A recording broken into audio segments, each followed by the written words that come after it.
menutup matanya dan dengan lembut menepuk bagian lengan. Kemudian, dia dengan konsentrasi mengendalikan sehelai sutra yang melewati jarum perak. Segera terlihat dia menjepit dengan kedua tangannya. Sehelai sutra itu menarik ribuan benang untuk berputar bersama. Tak lama kemudian, sebuah bordir peoni muncul dengan hidup di bagian lengan. Sampai-sampai terlihat kupu-kupu pun tidak bisa membedakan jarum dan berhenti di atas peoni. Semua orang baru menyadari dengan ketakutan bahwa gadis yang tumbuh di desa ini tidaklah biasa. Ternyata gadis itu adalah yang pertama dalam bordir istana dari 1000 tahun yang lalu. Hanya karena kebakaran di bordir istana, dia terjebak dalam lautan api. Namun, jiwanya secara tak terduga melintasi waktu dan menempati tubuh Zhen Qianjin yang telah lama ditinggalkan oleh keluarga Su. Hari itu kebetulan adalah hari dia dibawa kembali ke keluarga Su. Dan dia baru saja memasuki halaman. Dia melihat gadis ambisius dari keluarga Su mengeluh kepada gurunya karena tidak tahan terus-menerus berlatih keterampilan bordir dasar. Melihat sikap gadis ambisius yang angkuh, dia segera mendekat. Belum belajar berjalan, sudah ingin belajar berlari. Pemisahan benang melatih bukan hanya kesabaran dan keterampilan. Ini juga melatih ketahanan mental seorang ahli bordir. Bordir istana harus memisahkan satu benang menjadi 268 serat. Jika tidak bisa berlatih dengan baik, jangan belajar bordir istana. Melihat seorang asing berani memberi petunjuk, dia langsung merasa tidak senang. Apalagi memisahkan satu benang menjadi 268 serat sama sekali tidak mungkin. Namun wanita itu hanya tersenyum sinis. Dia mengambil sehelai sutra dan melemparkannya ke udara. Kemudian dia mengambil jarum perak dan menusukkannya ke sutra. Dalam sekejap, sutra itu benar-benar terpisah menjadi 268 serat. Satu tusukan memisahkan sutra. Astaga, keterampilan luar biasa ini telah hilang selama lebih dari 1000 tahun. Dengan cepat, gadis itu menyerahkan benang sutra yang telah dipisahkan kepada gadis ambisius. Biarkan dia menghitung untuk melihat apakah dia bisa melakukannya. Gadis ambisius itu merasa dipermalukan di depan umum.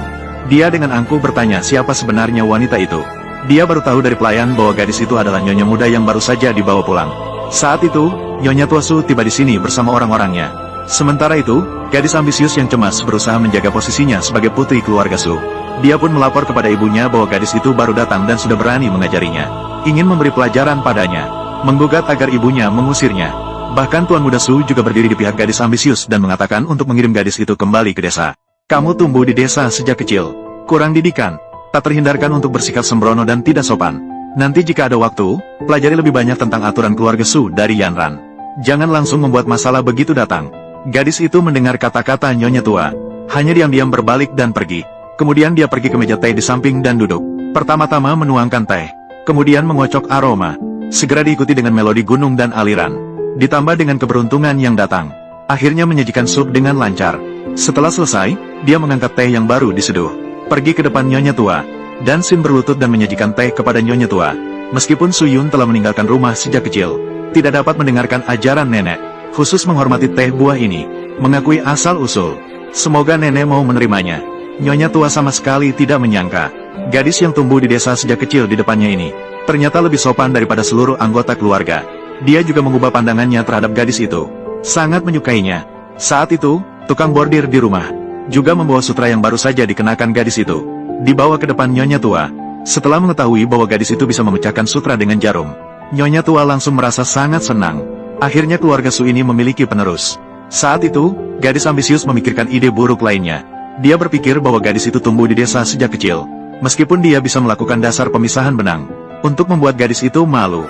Dia pun berkata kepada Nyonya Tua, mengingat pemisahan benang kakak sangat hebat, mengapa tidak membiarkannya menunjukkan keterampilan bordir kepada semua orang, agar semua orang bisa melihat. Dan Nyonya Tua juga setuju dengan usulan gadis ambisius, memperbolehkannya untuk menjahit sebuah karya untuk menunjukkan keterampilan bordir. Gadis itu tersenyum tipis dan menyetujuinya. Perlu diketahui bahwa dia bisa memasukkan benang pada usia 3 tahun. Pada usia 5 tahun sudah bisa menjahit bunga. Pada usia 7 tahun sudah terkenal karena keterampilan bordir.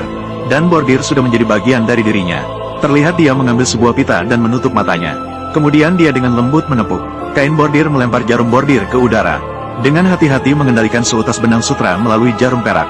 Terlihat seutas benang sutra bergerak. Puluhan warna benang berputar bersama. Dengan cepat sebuah gambar peoni selesai dijahit. Sangat realistis sehingga bahkan kupu-kupu pun tidak bisa membedakannya. Jarum berhenti di atas peoni. Dan Nyonya Tua juga terkesan dengan keterampilan bordir gadis. Terkejut di tempatnya. Bordir ini akhirnya memiliki harapan untuk bangkit kembali. Maka dia mengundang gadis dan mereka untuk pergi bersama. Menghadiri pameran bordir internasional beberapa hari kemudian. Kemudian Nyonya Tua memberitahu gadis dan gadis ambisius agar mereka kembali dan menyiapkan satu set gaun masing-masing. Harus bersinar di pameran. Setelah gadis kembali ke kamarnya, dia memeriksa silsilah keluarga Su. Baru dia tahu bahwa keluarga Su hidup dari bordir istana. Dan bordir istana ini adalah yang didirikan gadis itu sendiri di masa lalu. Berdasarkan silsilah, keluarga Su ini juga bisa dianggap sebagai keturunannya. Melihat generasi sekarang yang tidak sebaik generasi sebelumnya dalam bordir istana, gadis juga memutuskan untuk mengembangkan bordir istana sekali lagi. Tak lama kemudian, gadis itu menyelesaikan di pameran. Gaun yang akan dipakai telah dibordir dengan baik. Dia menyerahkannya kepada pelayan untuk direndam semalaman di kamar. Tak disangka, gadis ambisius itu menghentikan pelayan di tengah jalan. Kemudian dia memberikan kartu bank senilai 500.000. Para tetua pun mulai memandang wanita yang licik itu dengan rasa hormat yang baru. Tak disangka, dia berhasil membordir pola yang begitu sempurna.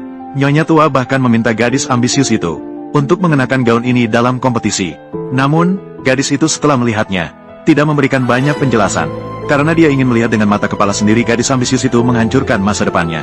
Sementara itu, di sisi lain di pameran dunia, negara Sakura menggunakan kimono untuk berpartisipasi dalam kompetisi. Hal itu juga mendapat pujian dari semua yang hadir. Konsul negara Sakura bahkan dengan angkuh menyatakan bahwa mereka menggunakan bordir mekanik.